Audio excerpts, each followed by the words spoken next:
aja yuk. Mau dong dipegang? Mau banget. Hai Felis Lover, kali ini jumpa lagi di acara Diari Ratu Begal. Kali ini aku mau membahas tentang mitologi alias sejarah, di mana aku itu bakal mengupas tuntas cerita tentang Dewi Lanjar. Siapakah sejatinya Dewi Lanjar tersebut? Nah, sebelum aku bercerita tentang Dewi Lanjar, jangan lupa subscribe dulu video aku dan komen, share, and like ya. Cut dulu. Cut kan nanti. Dewi Lanjar. Dewi Lanjar adalah seorang wanita yang berasal dari Pekalongan. Beliau adalah seorang dari anak Temunggung di daerah Kalbar. Beliau menikah dengan seorang pria yang juga pejuang pada masa itu, dan suaminya kala itu pergi berjuang melawan penjajah Belanda. Namun sayang disayang, setelah tiba masanya di mana Dewi Lanjar itu menantikan seorang suaminya yang tak pernah kunjung kembali, sampai dengan dia putus asa mencari keberadaan suaminya. Dalam keputusasaannya tersebut, dia datang kepada Kanjeng Sunan Gunung Jati yang berada di Cirebon. Beliau meminta petunjuk Kanjeng Sunan Gunung Jati, di manakah suaminya berada. Dan pada masa itu, Dewi Lanjar alias yang disebut dengan nama Rara Kemuning akhirnya disuruh sang Kanjeng Sunan Kalijaga untuk mengambil sejumput beras dan dimasukkan ke dalam wadah dan mencuci beras tersebut dengan air sungai yang mengalir. Lalu sang Kanjeng Sunan Kalijaga memberitahukan untuk mengalirkan air tersebut yang ada di bakau tempat tempat semacam kuningan gitu, untuk mengalirkan air dari cucian beras tersebut. Kemudian Dewi Rara Kemuning mengalirkan air dari cucian beras tersebut ke tanah. Lalu Kanjeng Sunan Gunung Jati memerintahkan Rara Kemuning untuk mengikuti kemana aliran air cucian beras tersebut, sambil dengan perasaannya menggebu-gebu, perasaannya yang gembira bahwasanya dia akan bertemu dengan sang suami. Namun di tengah perjalanan ketika beliau ini melakukan perjalanan menuju ke tempat di mana sang suami yang dipikirnya adalah masih hidup dan masih ingin dia berharap bakalan berjumpa dengan sang suami, namun ternyata harapan tersebut pupus dan menjadi bencana dan isak tangis yang sangat tragis. Ternyata Dewi Rara Kemuning mengetahui bahwa suaminya telah meninggal dan dikuburkan di pemakaman yang ditemui beliau.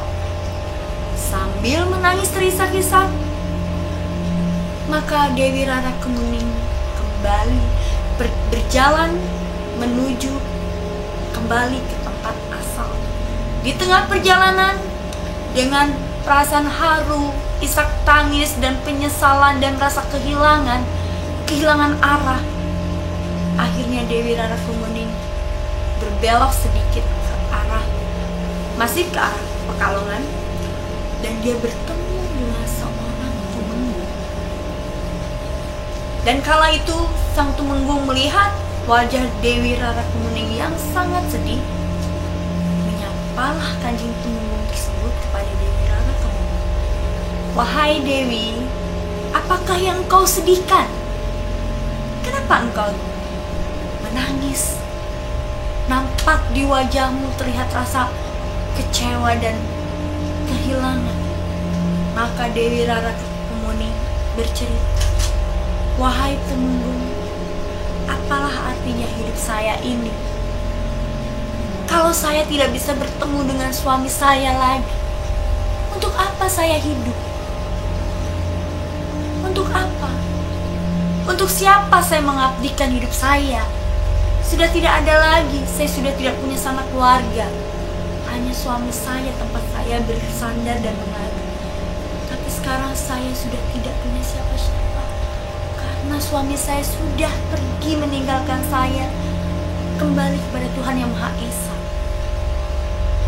Sambil menangis dan tidak bisa menyekat air mata dan tidak bisa menahan isak tangis histeris, maka Tumenggung pun menyarankan kepada Dewi Rara Kemuning untuk menemui sang istri beliau. "Wahai Dewi Rara Kemuning, temuilah istri aku. Pergilah ke pantai selatan, temuilah istri aku. Mintalah petunjuk padanya, maka engkau akan mendapatkan petunjuk baik." Lalu Dewi Rara Kemuning menjawab satu kata, "Untuk apa aku ke tempat itu? Untuk apa saya menemui istri Temenggung? Kalau saya tidak punya harapan apa-apa lagi terhadap hidup saya." Maka sang Tumenggung meyakinkan Dewi Rara Kemuning untuk menemui Ratu Pantai Selatan.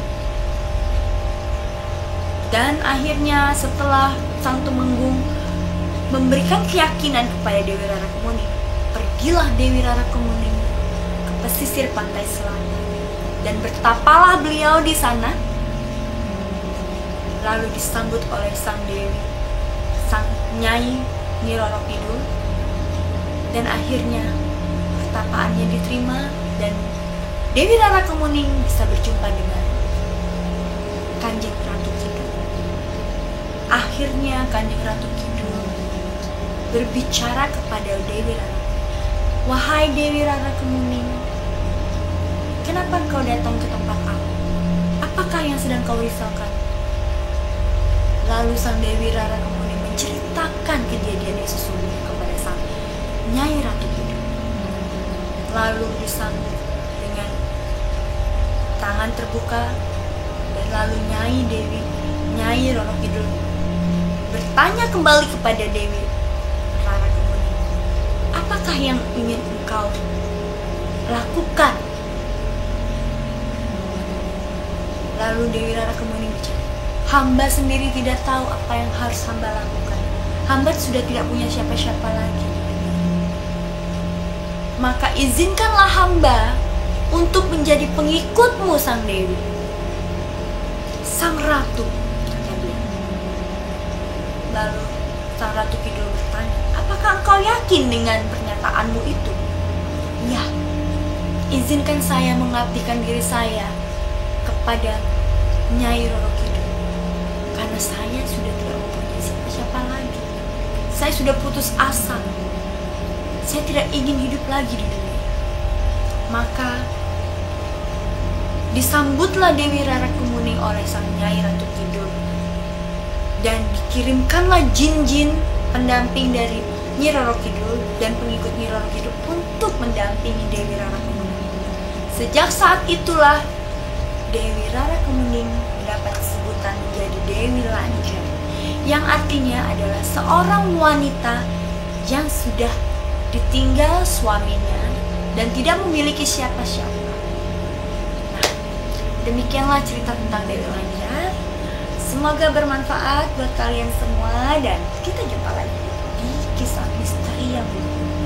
Sobat kalian, kalau masih ingin mendengarkan cerita misteri yang lainnya dari aku, jangan lupa share ya video aku ini, dan juga ditunggu kolom komentarnya di sini, dan juga jangan lupa di like, jangan lupa juga di subscribe. So pemirsa, kita jumpa lagi di lain waktu dan kesempatan. Salam begal.